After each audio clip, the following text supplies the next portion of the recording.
परिवार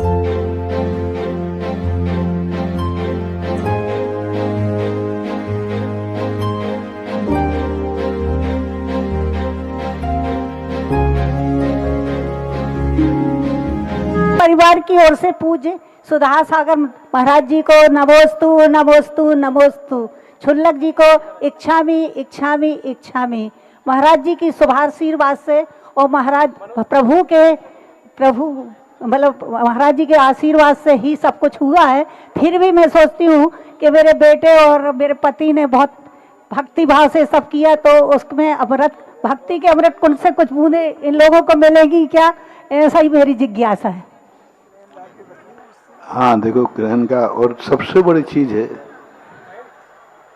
ग्रहण तो बहुत सारे मिल जाते हैं, लेकिन ग्रहण का जो आज दादाजी आए थे उनका जो चेहरा देखा, अवभाग्य, उनको ऐसा अवभाग्य उछल रहा था कि मैंने कितने पुण्य किए, और उनको ऐसा लग रहा था जैसे कि हमारे यहाँ ग्रहण होना बहुत भाग्य की चीज है कि भगवान को हमें विराजमान हो। ये जो उनका आनंद उछल रहा था और जो उनके परिणाम थे, अभी जो मूर्ति विराजमान करने की और बात बोलो, महाराज आप चिंता नहीं करें, आप तो बस बता दो कहाँ विराजमान होना है और कैसे विराजमान होना है, हम करने को तैयार रहेंगे हमेशा। तो एक आनंद की अनुभूति होती है, कार्य तो होते रहेंगे, लेकिन जो आनंद के भाव उनके थे वो मैं देख रहा था, बहुत गदगद भाव थे। बराबर उनको मूर्ति विराजमान करने का पुण्य भी उनको बराबरी का मिलेगा। महाराज जी, राजेंद्र भैया तो ये कह रहे थे कि जो ये क्रेन आई है इसको यहीं खड़ी कर लो तो पूरा मंदिर बन जाएगा तुम्हारा। ये कह रहे थे कि ये क्रेन यहीं खड़ी कर लो तो पूरा जाएगा तुम्हारा। कर लो, वो भी हो जाए, कोई बड़ी बात नहीं। और सवाई श्रीमंत सेठ उत्तम चंद जी जैन, जिन्होंने अनुराग जी, अनुज, पूरा परिवार पूरी भावना के साथ, अनुराग को कभी महाराज जी हमने इतना फील्ड वर्क करते नहीं देखा जितना उसने बौरीबंद क्षेत्र के लिए किया है। पूरी दिन रात एक कर दी। बबलू भैया, प्रमोद चूना, ये सब रात भर खड़े रहे महाराज जी। बबलू को शिखर था ना जी, तो शिखर में धीरे लग रहा, मैंने कि बबलू जो व्यक्ति कल सुबह तक यदि नीचे ला दे तो मैं तुझे 2 बार पीछे से आशीर्वाद दूंगा। मेरे पास तो वही है, एक के साथ एक फ्री, एक तो 2 पर मुझे 3 बार देना पड़ा और सुबह मुझे करे वही मिला। अनुराग वगैरह सब लोगों ने किया, पप्पू ने, अनुराग ने, प्रशांत वगैरह सब लोग, पूरी बौरीबंद समाज पूरी लगी रही महाराज जी। गोलू भैया, क्या नाम है भैया, कल तो बिल्कुल कार्यकर्ता सोए नहीं, लेकिन ध्यान रखना कुछ देखने वाले भी नहीं सोए। हाँ मैं देखो, मैं बैठता हूँ लेकिन आंखें बाहर लगा देता हूँ। कुछ तो करने वाले नहीं सोए बेचारे, और कुछ देखने वाले भी। हाँ, जागते रहो, क्या करें, आदत से लाचार है। महाराज जी कल कटनी में समाचार पहुंच गया कि ये तो प्रतिमा रात उठ के बाहर आ जाएगी। सब सवेरे 4 बजे से भगे कटनी वाले। अरे सब काम खुले आकाश में होता है जी। हाँ, घोषणा इसलिए नहीं कर पाते क्योंकि हर चीज का समय निर्धारण करना, डब्बू भैया, क्योंकि मशीन का काम होता है, सब होता है ऐसा। पूरी समाज बौरीबंद की दिन रात इन्होंने एक किलोम, लेकिन मुकेश भैया, गोलू, अभिषेक भैया, जिस किसी का भी नाम छूट जाए कोई बात नहीं, थोड़ी सी गाली दे लेना क्योंकि नाम हमें गोलू भैया बता रहे हैं। मनोज भैया, हम रात में भगवान का विहार कराते ही नहीं, क्यों कराएं? रात में विहार कराने की जरूरत क्या करी? जो करता हूँ डंके की चोट पे करता हूँ, खुला करता हूँ, सब राजी खुशी रात में करने का कोई सवाल ही नहीं उठता। महाराज जी जब मुनि का कभी रात में कोई कहीं कार्य कराया नहीं, प्रतिष्ठित मूर्तियां हैं, क्यों रात में विहार कराना, दिन में कराएंगे ना आप।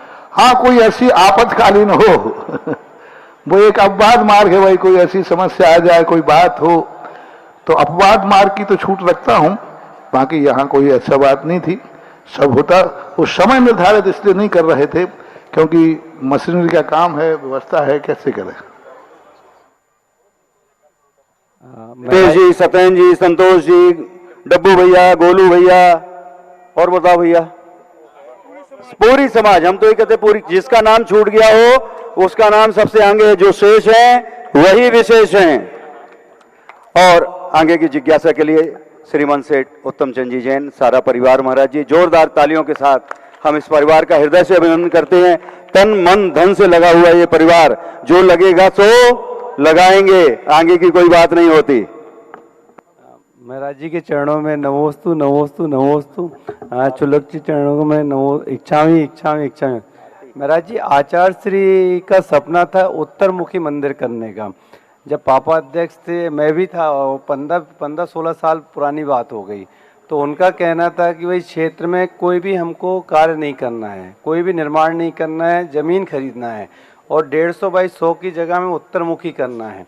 जब ये हो जाएगी तब करना है। तो आज महाराज जी इतने सालों बाद आचार्य श्री नहीं है, लेकिन उनका सपना आज पूरा हुआ महाराज जी। मतलब इतनी खुशी हो रही महाराज जी कि मतलब जो उनने बोला था वो इतने साल बाद हम लोग कर पाए। और महाराज जी वो आपका सानिध्य में हम लोग कर पाए, मतलब ऐसी कभी उम्मीद ही नहीं थी कि ऐसा कभी होगा। और ऐसा कभी कोई, हम लोग बोलते थे कि ऐसा कहाँ से होगा, कौन कराएगा, लेकिन महाराज जी आज वो पूरा चमत्कार। पप्पू भैया तो नाबत परेशान हो गए बेचारे।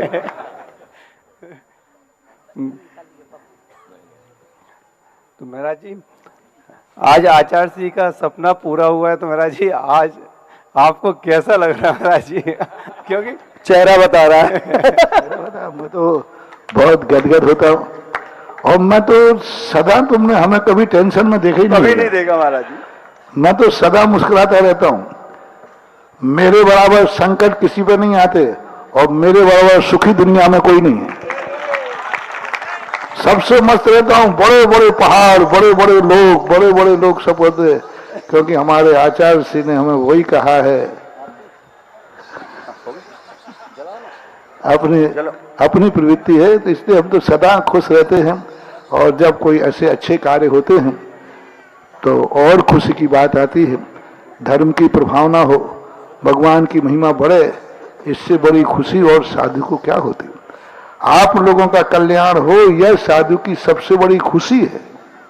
मैंने कहा ना कि हमारा तो यही भाव होता है, जैसे अभी एसडीएम साहब कह रहे थे कि सब में शांति हो, तो हम लोग यही चाहते हैं। भगवान की हमें चिंता नहीं रहती, हमें तो आप लोगों की चिंता रहती है। भगवान को तो अपन कुछ कर नहीं सकते, उनके बहाने से अपन सबका उद्धार हो जाता है। यही इसलिए मैं बहुत खुश हूँ, बहुत खुश हूँ। आज की आरती के लिए पुण्यार्जक परिवार